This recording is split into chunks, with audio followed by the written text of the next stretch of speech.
Okay, we're going to talk about cleaning reusable syringes like this pistol grip syringe.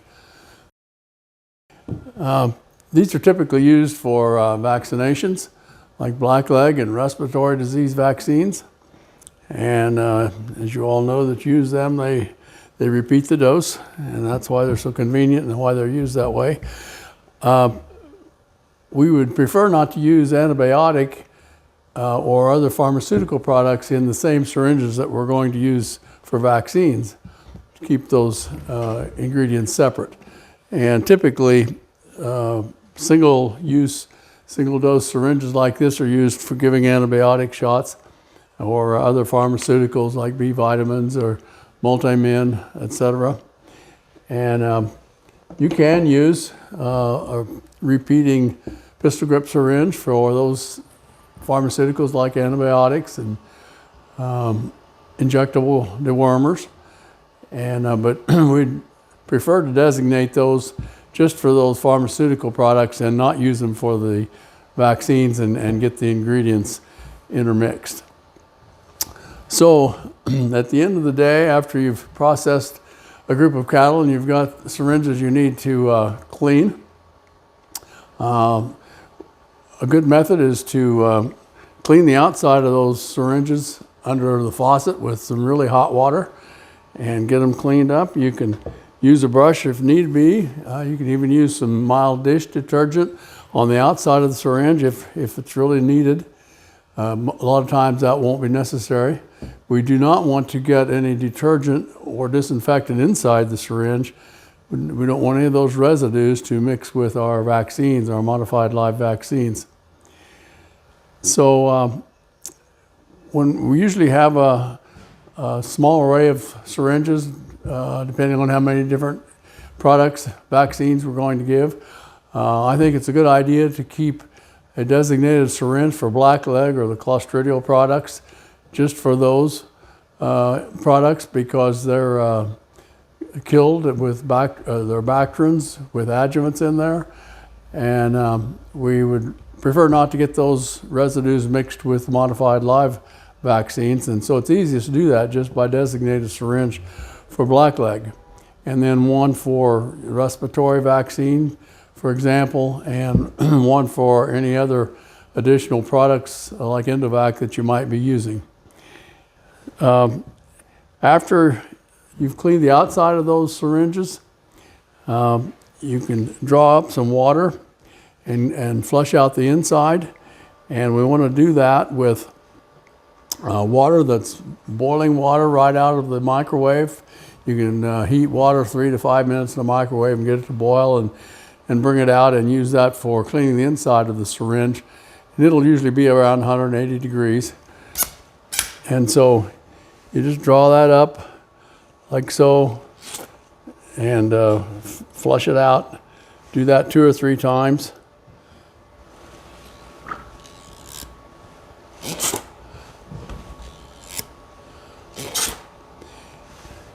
Then if necessary, if you really think there's residue that has collected inside, you can open the barrel and clean the inside of the barrel. And you take that apart, and so we clean the barrel inside and out, as well as the rubber piston, and with the same kind of water. And if you contaminate that with any of your cleaning, of course, you discard it and get new boiling water. Then when you finish cleansing the inside, we dry that off and air dry it, and put 2 to 4 drops of vegetable oil on the rubber so it'll move in there, or some PAM. This is like so.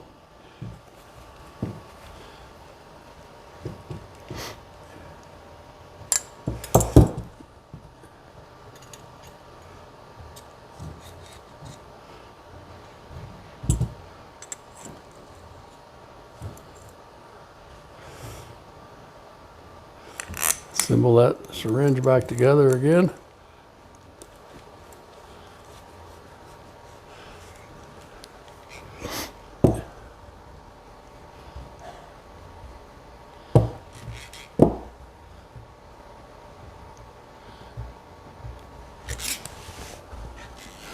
Flush it a couple more times.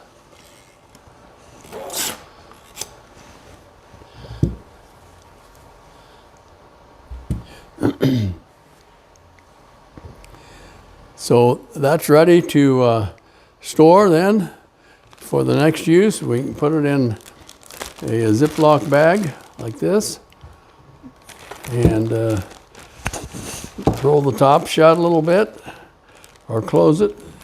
Put that in a dust-free cabinet so that it doesn't get dirty, or some people like to put it in the freezer for longer term storage, and it'll prevent any mold from growing.